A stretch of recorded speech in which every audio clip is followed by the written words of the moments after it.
Ok. Estamos ao vivo aqui no Instagram e no YouTube também. Fechar um pouco de janelas aqui para eu poder ver vocês, ver como vocês estão.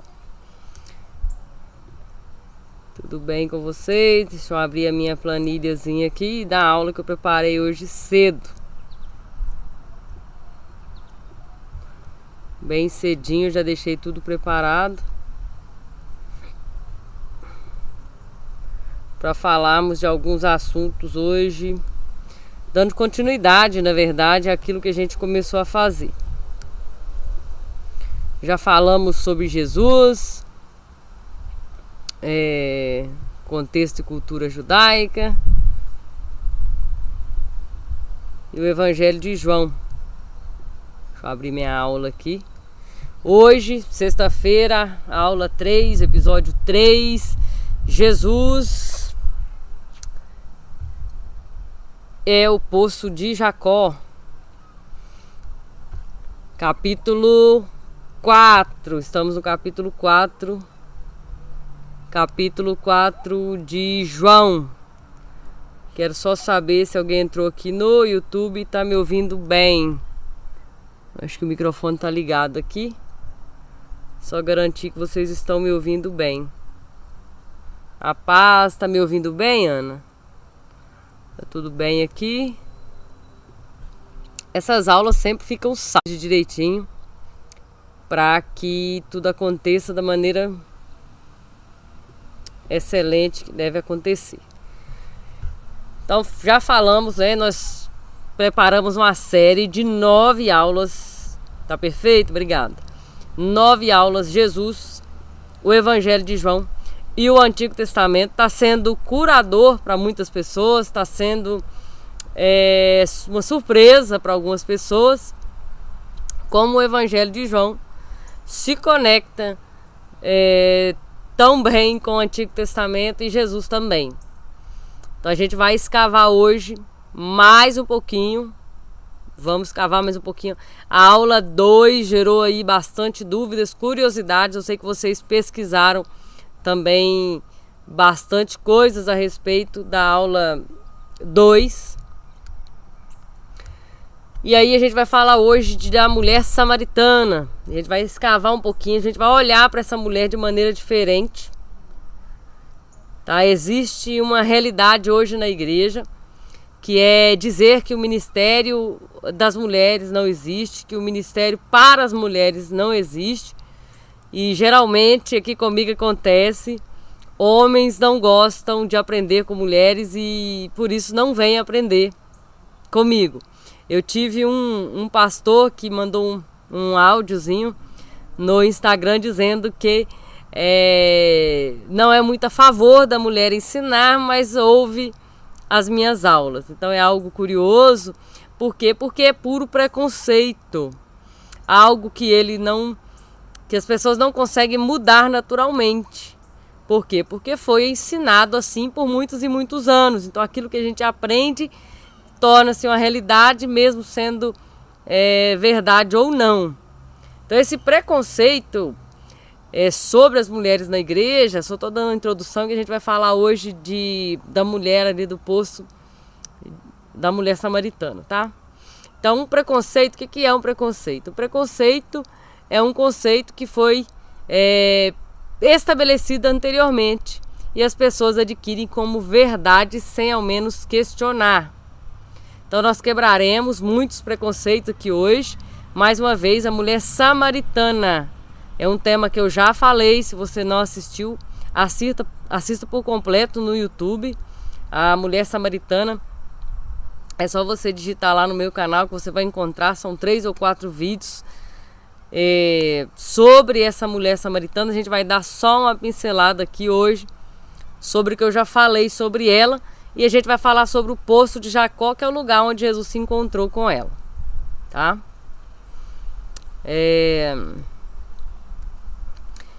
A gente vê essa mulher como uma mulher jovem, uma mulher dada a muitos amantes, né? É bem assim. E a história é outra. A história é bem diferente. E a gente vai ver que a história é diferente hoje. Então fica aqui comigo que eu vou contar para vocês que não é bem assim. O ministério das mulheres ele sempre foi latente na Sagrada Escritura. Deus se revelou através das mulheres, tá? Uma curiosidade, já que estamos falando do poço de Jacó, é Deus se revelar à mãe dos gêmeos, Esaú e Jacó, tá? Raquel recebeu a revelação, olha bem, uma mulher recebe a revelação de que dentro do seu ventre teria duas nações e que um deles seria maior, seria mais forte. Está em Gênesis 25, 23, se você quiser ler. Então Deus se revelou a ela falando daquilo que estava em seu ventre. Então Deus não tem preconceito nenhum com mulheres, tá? Temos mulheres sendo honradas na genealogia de Jesus, tá? Foram citados os seus nomes ali. Nós temos na carta de Paulo aos Romanos, que é muito interessante essa carta, Romanos 16, versículo 1 e 2, que ele menciona Fibe, que é uma mulher, e ela tem um título especial aqui nesse versículo. Ela é chamada de diaconisa, não só uma ajudante, é diáconos, no grego, no Strong 1249, se você quiser conferir. Ela é chamada de diaconisa, aquela que levanta a poeira ao trabalhar. Esse é o termo diáconos. E é uma mulher que ajuda no ministério da igreja, na eclesia. Então, Fibe é tratada por Paulo como um amparo. Verso 2 diz: ela tem sido o amparo de muitos, inclusive de mim. O que é essa palavra amparo? No grego, amparo é prostatis, significa protetora, guardiã, uma mulher posta acima dos outros, uma mulher que cuida do assunto de outros, ajudando a outros com todos os seus recursos. Fibe, uma mulher que é amparo para Paulo. Então, você, mulher, nós mulheres, exerçamos o nosso ministério, vencendo toda a barreira aí da religiosidade, crença de que não pode, né? Podemos sim, em nome de Jesus, mas primeiro precisamos cuidar do nosso marido, da nossa casa, que é o primeiro ministério que Deus nos outorgou, assim também como o homem. Paulo deu conselho para Timóteo: cuide de ti e depois do ministério, tá? Você, sua família, depois do ministério. Então é bem costumeiro a gente pensar que a mulher não tem voz no reino, mas será que é verdade? Isso só ocorre por falta de estudo bíblico mesmo, por achar que não precisamos ampliar os nossos conhecimentos bíblicos por meio de especializações, teologia, estudo das línguas bíblicas, do contexto, da cultura, da arqueologia, amém, Cleide? Livros de costumes de época, nós temos Flávio Josefo, CPAD tem outros também. E assim nós não crescemos solidamente e facilmente como igreja. Nós caímos no engano e na onda aí de que o Espírito Santo vai revelar tudo e eu não preciso estudar. Já está revelado. É Cristo. Nós precisamos estudar para entender essa revelação maior. Um exemplo bem simples é um cirurgião. Eu não deixaria ele me operar sem ele ter formado, sem ele ter suas formações, e nós não podemos nos deixar ser pastoreados como igreja por um pastor sem um estudo teológico. Facilmente ele cairá em heresias, vento de doutrinas. Satanás, ele não brinca, Satanás engana, tá? Paulo fala sobre isso, fala, 2 Coríntios 11, 13, 14. Pois tais homens são falsos apóstolos. Existe isso na igreja? Existe. Obreiros enganosos, fingindo-se de apóstolos de Cristo. Não gasta nem dizer hoje o tanto de apóstolo que tem. Graça e paz, Augusto.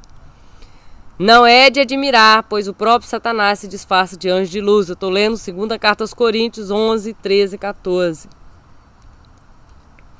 Vou indicar um livro aqui para vocês. Não sei se vocês têm tempo de ler, mas precisam ter. O livro chama-se Muito Carisma, Pouco Caráter, de Fábio Rubin. Leia esse livro, os seus horizontes aí vão se abrir para o que está acontecendo hoje nos púlpitos das nossas igrejas.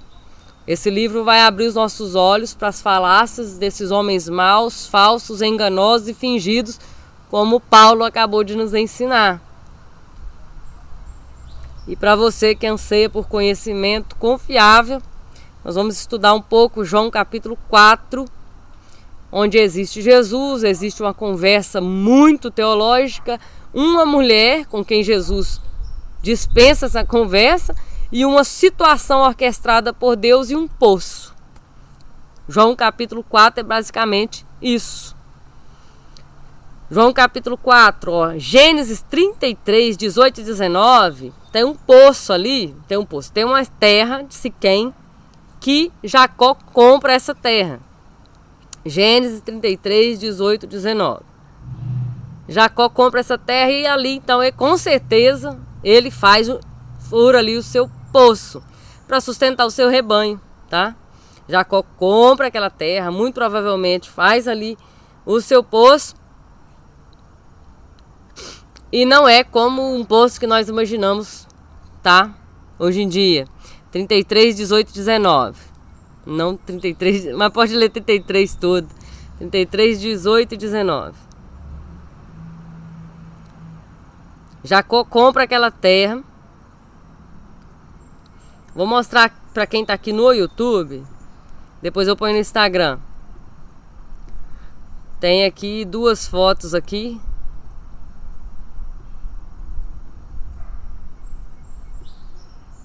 Vou deixar bem grandinho essa aqui. Tá vendo aqui uma caverna? E a mulher lá dentro da caverna, gente. Imagina aí uma caverna. E lá dentro dessa caverna estava o poço.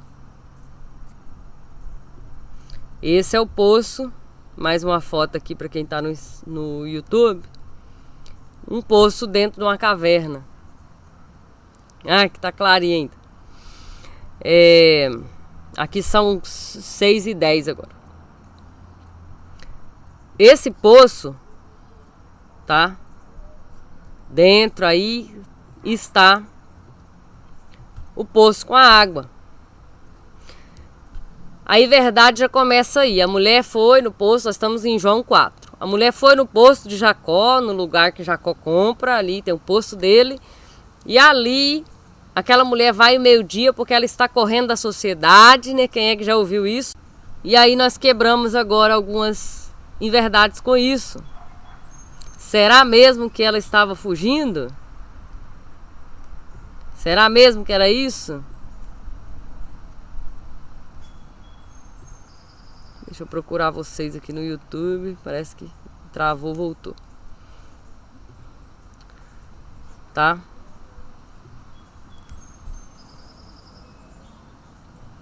Não era. Era uma sombra e ela foi no horário que ela bem entendeu e a gente já vai explicar por quê. Porque Jesus passa por ali. Flávio Joséfo, mais uma indicação para vocês, o livro de Flávio Joséfo. Ele é um livro bom para você ter na sua estante de estudos aí. Ele diz que passando por fora de Samaria, eles tinham que atravessar o Jordão, atravessar por fora, voltar. Samaria estava bem no meio. Entre a Galileia e Jerusalém estava a região da Samaria, ali no meio. 6 dias de viagem. Jesus decidiu passar por ali.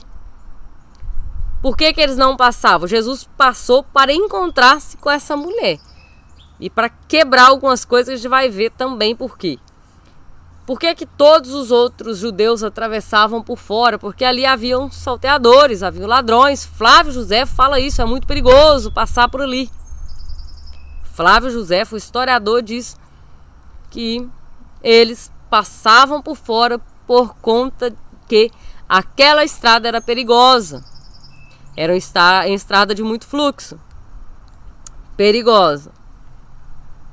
Vamos lá. Os samaritanos. Quem eram os samaritanos? Quem era esse povo dessa região aí do meio? Anote aí. Eles eram judeus também.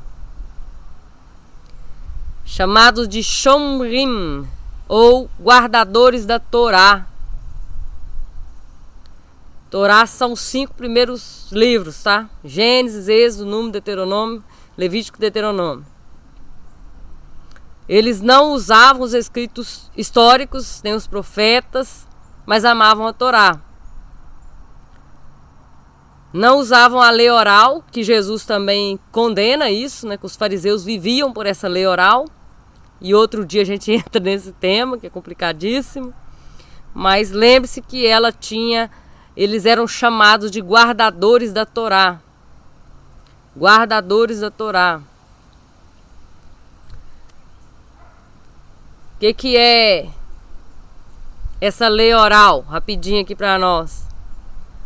A lei de Deus imagine a lei de Deus como um ponto. Deixa eu pegar aqui a capinha de celular. Essa é a lei de Deus. Não trabalhar no sábado. A partir desse momento já é considerado sábado. Então já nem devia estar trabalhando. Então, não trabalhar no sábado. Ao redor desta lei, os fariseus começaram a criar o que eles chamam de lei oral, ou cerca em volta dessa lei. E o judeu tinha que quebrar a cerca para depois quebrar a lei. Então, para não ter erro, para não quebrar a lei, eles começaram a colocar cápsulas em volta da lei. Já estava pesado, tornou-se mais pesado ainda. Exemplo, eles não cospem no chão no sábado, eles engolem toda a saliva. Por quê? Porque cuspir no chão vai fazer barro e o barro é associado a trabalho. Mas a Bíblia não diz isso, que é a lei oral. E daí por diante, lavar a mão 7 vezes, lava. Eles até argumentaram, os discípulos de Jesus, sobre isso. Onde está a lei oral, irmã Luciana? Chama-se Talmud Midrash. São a lei oral. Até hoje ela está sendo acrescentada. Não parou ainda. O que eram os samaritanos? Eles eram como puritanos da tradição dada a Abraão, Isaac, Jacó, Moisés. Só ali os primeiros 5 livros. Guardadores. O que eles criam? Lembre-se, eles criam em um único Deus, Jeová. Um único profeta, Moisés. Um único lugar de adoração, que é o Monte Gerizim. E não Jerusalém. E um único livro, que é o Pentateuco, a Torá e os 5 primeiros livros, que é a mesma coisa. Um Deus, um profeta, um lugar de adoração e um livro. Eles eram chamados de guardadores da Torá. Veja bem, Jesus teve com essa mulher uma conversa extremamente teológica. Extremamente. Existe uma versão grega da Torá, que se chama do Pentateuco samaritano, Samariticon. Então eles eram extremamente apaixonados com a Torá.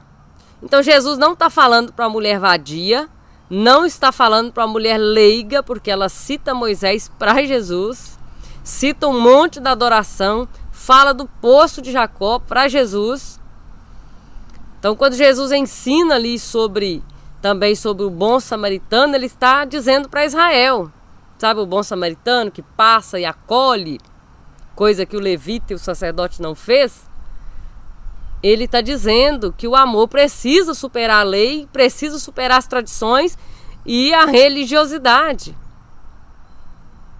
Parece que estamos vendo um quadro de hoje em dia, né? Onde a religiosidade ultrapassa o amor. Você errou, disciplina. Fora da minha mão é amaldiçoado. A gente já passou por isso aqui como família, eu, meu esposo, meus filhos. passar por essa afronta, não, vocês estão fora, estão amaldiçoados. Então, quando Jesus conversa com essa mulher, a mulher samaritana, segundo os teóricos, evidências geográficas também dizem isso, que ela era da tribo de Levi, da cidade de Sicar, que era uma cidade levita. Onde que está isso, irmã Luciana? Complica cada vez mais. Números 35. Leia com calma, na verdade, não leia a Bíblia, examine. Examine com calma. As cidades dadas aos levitas, tá? Teóricos acreditam que seja por evidências geográficas, que ela era da tribo de Levi, naquela região de Samaria. Lembrando que Samaria faz parte de um todo ali de Israel. Israel é norte e Judá ao sul, tá? Então ela vai se encontrar na hora sexta, entre meio-dia e 1h.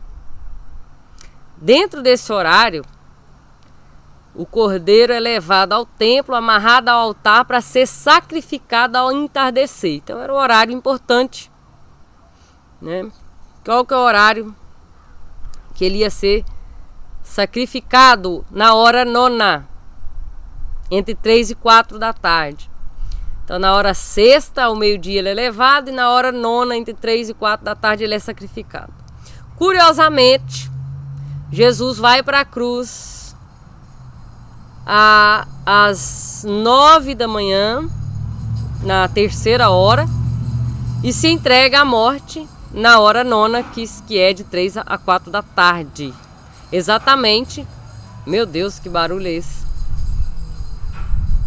Exatamente na hora que o cordeiro é sacrificado lá no templo, Jesus se entrega à morte. Então a Bíblia toda se entrelaça, tá?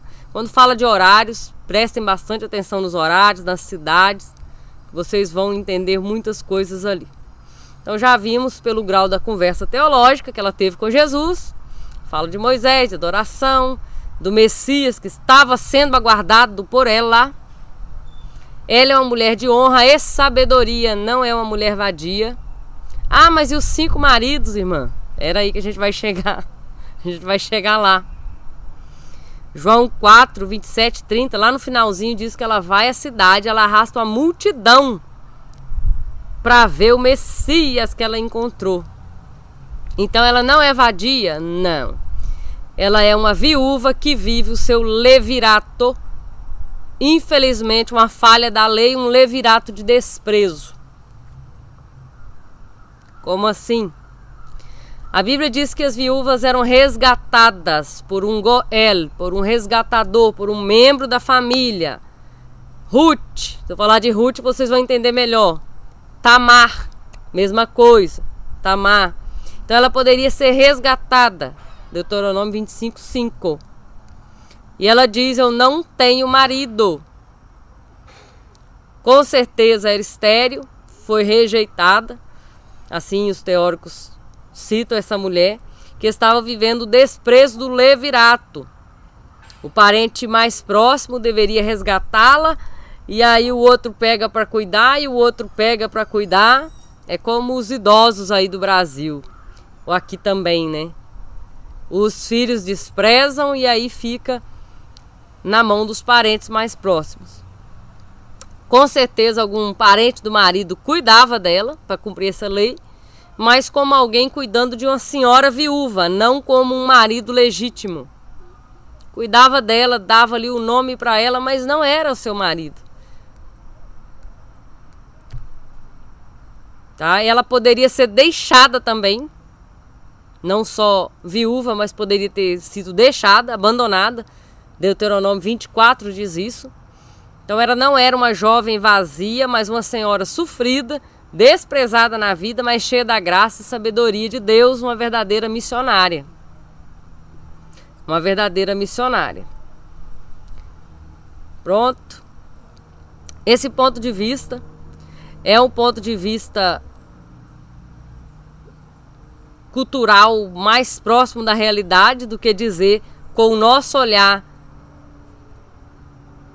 brasileiro, muitas vezes, ou americano que seja, dizer que ela foi abandonada por ser vadia. Nós sabemos que, desculpa o termo vadia, mas nós sabemos que mulheres assim eram apedrejadas, tá? Não esqueça dessa realidade. Não tinha espaço para traição, não tinha espaço para a vida vazia naquela época, tá? Aqui nós estamos falando de lei, olho por olho, dente por dente. Então, crer que ela estava vivendo um levirato de desprezo, e Jesus veio para resolver essa situação.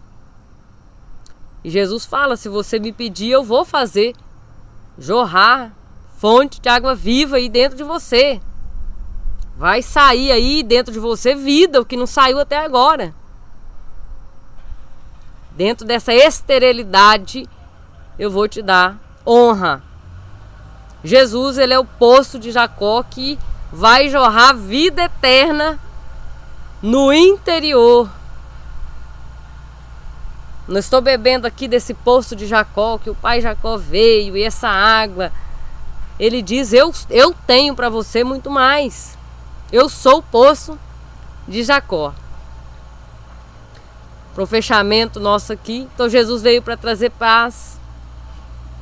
Jesus veio para trazer paz entre Deus e os homens, isso é legítimo, nós entendemos isso. Ele veio trazer paz entre nações e judeus, e entre judeus e samaritanos também. Sim. Os judeus eram tão orgulhosos e desprezavam demais os samaritanos. Aí em Atos capítulo 1, versículo 8, a gente conhece esse versículo. Recebereis o poder quando o Espírito Santo descer sobre vós, sereis minhas testemunhas, tanto em Jerusalém, que é o lugar que todo mundo queria ir, mas também na Judéia, em Samaria e até os confins da terra. Não se esqueçam de Samaria. Não se esqueçam de Jerusalém, a Judéia. Jerusalém era o centro, a Judéia lá em cima estavam os mais pobres, necessitados, a Galileia, e ali no meio a divisão. Samaria, não se esqueçam dos samaritanos e até os confins da terra. Vocês vão ser minhas testemunhas. E aí vem outra pergunta: onde é o monte de adoração? Ela falou assim: nós devemos adorar no Monte Gerizim, onde nossos pais adoravam. Outros dizem que é no monte em Jerusalém. E Jesus respondeu para ela: em espírito e em verdade, há um lugar aqui. Muitas pessoas às vezes querem subir nos montes. Eu já fiz isso, já subi nos montes. A gente tem que repensar a nossa intenção ao fazer isso.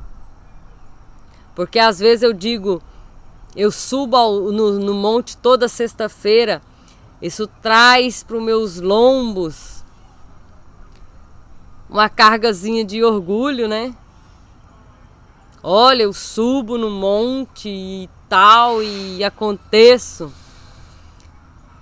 Eu tô querendo dizer que eu faço mais? Será? Qual que é a minha intenção? Quando eu ia no monte, eu queria que, falando aqui de coração para vocês, se vocês quiserem responder aí por que vocês já foram, se vocês não foram, quando eu subia no monte para orar, eu buscava uma maior intimidade. Tipo, em casa Deus não vai me ouvir, eu vou subir no monte de madrugada com risco de ser mordida lá por algum animal. Já teve dia de eu subir no monte e começar a chover, uma dificuldade para descer daquilo. E o que eu estava buscando lá? Eu buscava uma intimidade muito grande com Deus que dentro de casa não ia conseguir, que essa era a proposta que estava sendo vendida. Será? E esse Espírito Santo que agora habita em mim? Não é mais no Monte Gerizim, em Jerusalém. E as pessoas que vão em Jerusalém e se batizam novamente lá no Jordão. Mas o batismo não é a morte e a vida. Você precisa de novo. Mas eu vou batizar lá. que vai dar certo agora, dessa vez vai dar certo. Então existe ainda muita religiosidade sobre os nossos ombros. Os nossos pontos de vista ainda são, às vezes, ortodoxos demais. Julgamos demais, colocamos essa mulher como uma mulher tão desprezível, uma mulher com tanta honra, com tanta sabedoria. Uma mulher que revolucionou uma região toda, merece os seus créditos por isso. E Jesus enfrenta perigos ali na estrada para se encontrar com ela naquela sombra, naquele poço. Nós não precisamos mais, uma amiga me disse, nós não precisamos mais fazer prova de Deus com velo. Ah, Senhor, se for verdade, o velo de lã vai ficar molhado. Deus, se for verdade, o velo de lã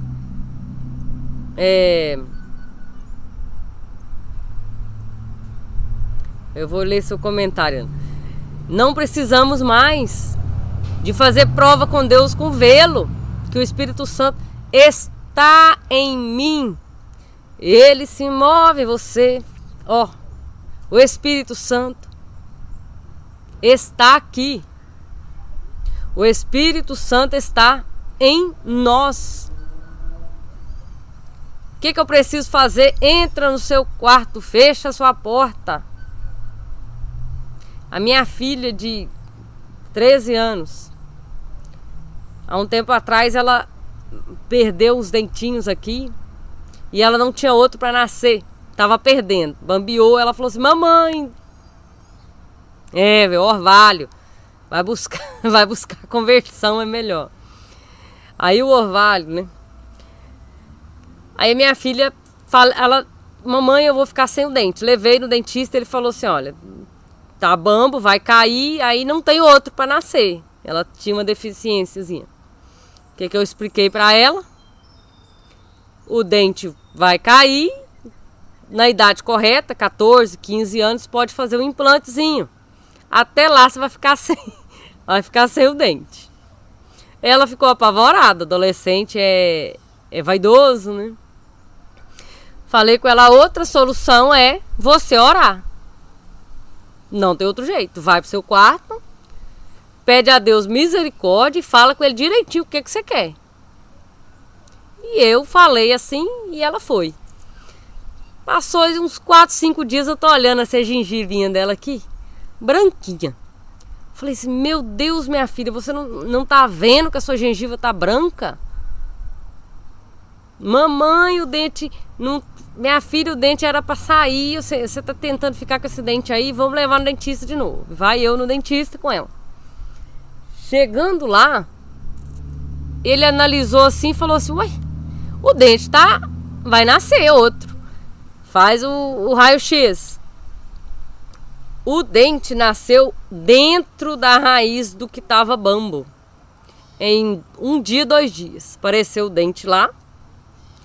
E o outro que tava para cair ficou agarrado no dente novo. Parece que já saiu no lugar, assim, no lugar certo. Eu olhei e falei assim, minha filha, é milagre de Deus, que não tinha dente aí não. E o dentista teve que fazer uma cirurgia quebrando o dente de baixo todinho. Porque o de cima veio tão em cima que nem empurrou, né? Já nasceu, já veio dentro. Então ela já experimentou o que é oração dentro do quarto dela, o que é resposta de Deus. Ela tem isso como experiência de Deus. Eu já vivi pessoalmente a cura do meu filho, que tinha um QI muito baixo. Gente do céu, como eu sofri 2014, 2015. Muito ruim ver aquela situação do meu filho não conseguindo falar. Um pré-diagnóstico de autismo. Perdão. E Deus curou. Espera aí que o vizinho usou alguma coisa na grama lá, me fez uma alergia aqui. Ana Luísa diz assim: subi uma vez no monte porque estava com muita angústia e precisava de ação de Deus, no que era impossível. Então a proposta do monte faz a gente ir porque em casa eu não vou conseguir. Eu preciso subir. Tem alguma coisa de errada com isso? Não tem não. Talvez a sua fé é acrescentada lá. Mas reveja os seus parâmetros. Será que se em casa você pedir seu marido... Eu peço os meus filhos às vezes para orar por mim. E funciona muito bem. Põe a mão aqui na cabeça da mamãe e ora. Ora comigo.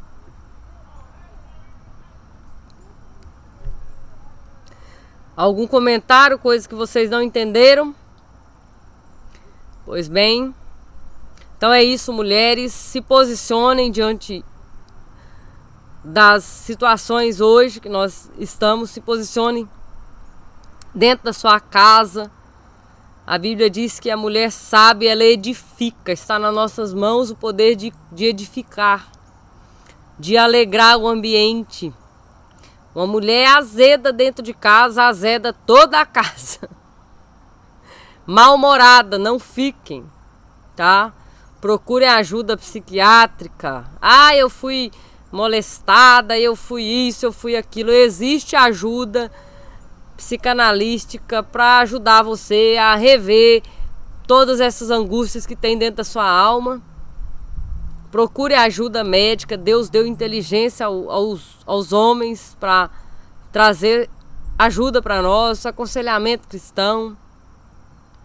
Ah, irmã, mas eu fui tão maltratada que eu não consigo me desmembrar dessas coisas. Procure ajuda.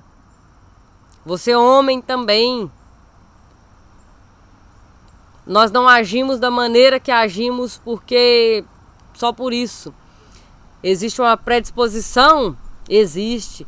Mas existe também o fato da nossa criação, dos nossos traumas, daquilo que nós vivemos, daquilo que foi abandono, dores, perdas, lutos, separação. Tudo isso precisa ser revisado para que possamos caminhar com Cristo de maneira plena, completos.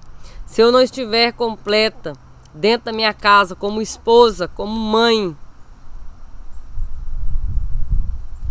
como que eu vou trabalhar para o ministério?